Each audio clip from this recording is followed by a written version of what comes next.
ظہور بھوپالی کو قتل کرنے آیا تھا تو میں اس کو معصوم یا بے گناہ کس بنیاد پہ کہہ رہا ہوں؟ تو اس کا بیک گراؤنڈ بتا دوں آپ کو. کچھ یہ ہے کہ الیاس صدیقی ایک 20 سالہ نوجوان تھا جو کہ این ایس ایف کا یا اس کے بعد وہ پی ایس ایف جو اسٹوڈنٹ فیڈریشن تھی اس کے میں وہ شامل تھا. اچھا بھٹو صاحب کے سزا کے خلاف یا بھٹو صاحب کی رہائی کے حق میں جو تحریکیں چل رہی تھیں، جو مظاہرے ہو رہے تھے، اس میں الیاس صدیقی بڑھ چڑھ کے حصہ لیتا تھا. اس بنیاد پہ وہ گرفتار ہو گیا. اب بھٹو صاحب کی سزا کے بعد الیاس صدیقی تو گرفتار ہے، جیل میں ہے، لیکن جب سلام اللہ ٹیپو نے پی آئی اے کا جہاز اغوا کیا تو اس کے مطالبے پر 54 آدمیوں کو حکومت کو مجبوراً رہا کرنا پڑا. اس میں الیاس صدیقی کا نام بھی شامل تھا. اب جب یہ خبر آئی کہ الیاس صدیقی مارا گیا تو مجھے خیال آیا کہ یہ کیسے ممکن ہوا. وہ آدمی تو پاکستان سے جا چکا تھا. تو کیا یہ ہماری ایجنسیوں کی ناکامی ہے کہ ایک آدمی جس کو کہ دہشت گرد قرار دیا ہوا ہو وہ پاکستان سے باہر چلا جائے اور اس کے بعد واپس بھی آ جائے ملک میں اور ایجنسیوں کو پتہ نہ ہو؟ تو یہ ہماری ایجنسیوں کی ناکامی ہو سکتی ہے، یا پھر یہ خیال آیا کہ ہو سکتا ہے کہ مصلحتاً، کیونکہ الیاس صدیقی کسی بڑے جرم میں تو ملوث تھا نہیں، تو ہو سکتا ہے کہ ایجنسیوں نے درگزر کی پالیسی کے تحت اسے آنکھ بند کر کے رکھی ہوئی ہو، اس کو کسی جرم میں گرفتار نہیں کیا. جیسے کہ بہت سے لوگ جو کہ چلے گئے تھے، 54 آدمی جو باہر گئے تھے، ان میں سے کچھ آئے واپس تو ان کو دوبارہ بھی گرفتار کر کے جیل میں ڈال دیا گیا.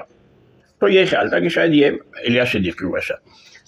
اچھا ظہور بھوپالی کے قتل کے کچھ 5-6 دن بعد ہی حیدرآباد سے تعلق رکھنے والے ایک صاحب، آپ کو بھی نام یاد ہوگا، احد یوسف، تو میری جب ان سے بات ہوئی، ظہور کا تو موضوع آنا لازمی تھا. جب الیاس صدیقی کے متعلق میں نے ان سے پوچھا کہ بھائی الیاس صدیقی کس چکر میں مارا گیا، تو پھر احد یوسف نے مجھے بتایا کہ بھائی ہوتا یہ ہے کہ اس قسم کے آپریشن بہت ہی خفیہ رکھے جاتے ہیں. ایک آدمی کو ٹاسک دے دیا گیا کہ تمہیں یہ کارروائی کرنی ہے، اس کو 2 آدمی مددگار کے طور پہ، ہیلپر کے طور پہ دے دیے گئے کہ یہ تمہارے ساتھ ہوں گے. اب ان 2 آدمیوں کو نہیں پتا کہ ہمیں کیا کرنا ہے، صرف ایک آدمی کو پتا ہے کہ مجھے کیا کارروائی کرنی ہے. تو کہنا ہوا یہی کہ وہ جب ظہور بھوپالی کے دفتر کے سامنے کشمیر روڈ پہ جا کے رکے تو اس نے کہا الیاس صدیقی سے کہا کہ چلو اوپر. تو الیاس صدیقی نے پوچھا کہ کیا کرنا ہے؟ اس نے کہا ظہور بھوپالی کو ختم کرنا ہے. تو الیاس صدیقی وہاں پر رک گیا. الیاس صدیقی نے صاف منع کر دیا. اس نے کہا نہیں، میں ظہور بھائی پہ گولی نہیں چلاؤں گا.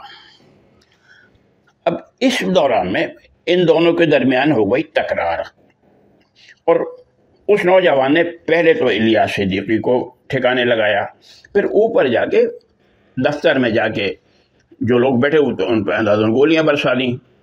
تو اس میں ظہور بھوپالی بھی شہید ہوگا، ان کے ساتھ نواب شاہ سے وہ 2 آدمی بھی بیچارے اپنی جان سے گئے جو کہ اپنے کسی کام کے کسی مسئلے کے سلسلے میں ظہور کے پاس آئے ہوئے تھے.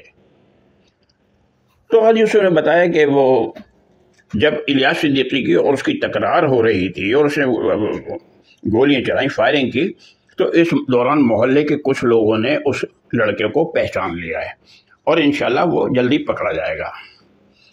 اچھا اس واقعے کے کوئی بعد میری احد یوسف سے پھر کوئی ملاقات نہیں ہوئی، لیکن کوئی میرے خیال 2 سال کا عرصہ گزرا ہوگا کہ پتہ چلا کہ صاحب ایک نوجوان گرفتار کر لیا گیا ہے، ایاز سمو، اور اس کو ظہور بھوپالی اور دیگر لوگوں کے قتل کے الزام میں پکڑا گیا ہے، اور اس کو پھر تھوڑے دن مقدمہ چلا اور اس کو موت کی سزا بھی ہو گئی اور اس پر عمل درآمد بھی ہو گیا. اچھا ایاز سمو کا موقف یہ تھا کہ الیاس صدیقی پر گولی میں نے نہیں چلائی ہے، بلکہ وہ گارڈ نے کسی نے چلائی تھی جس کی وجہ سے وہ مرا ہے. تو بہرحال ایاز سمو کی اللہ مغفرت کرے، ہو سکتا ہے کہ وہ صحیح کہہ رہا ہو. اب ہوا یہ کہ پیپلز پارٹی یعنی ذوالفقار کی تمام کارروائیوں سے اسے سب کو وہ ہمیشہ اختلاف رکھتی تھی، اور ان کو کبھی اس نے اپنے سر نہیں لیا کہ بھئی ان کارروائیوں سے ہمارا کوئی تعلق نہیں ہے. لیکن 1988 میں جب حکومت آئی پیپلز پارٹی کی تو لیاری جنرل ہاسپٹل کو ایاز سمو شہید کے نام سے منسوب کر دیا گیا۔ 1 سال برسیاں بھی دھوم دھام سے ہوتی رہیں۔ کچھ یہی صورتحال یہاں جمعیت علماء پاکستان کے کیمپ میں نظر آئی کہ ظہور بھوپالی کی یاد میں بڑے وہ ہو رہے ہیں جلسے وغیرہ، اور برسی پہ ان کو خراج تحسین پیش کیا جا رہا ہے، خراج عقیدت پیش کیا جا رہا ہے۔ لیکن وقت جیسا کہ سیاسی جماعتوں کا وتیرہ ہوتا ہے کہ وقت گزرنے کے ساتھ اب نہ کوئی ظہور بھوپالی کو یاد کرتا ہے اور نہ کوئی ایاز سمو کو یاد کرتا ہے۔ انشاءاللہ ملتے ہیں اگلے ویڈیو میں۔ اللہ حافظ۔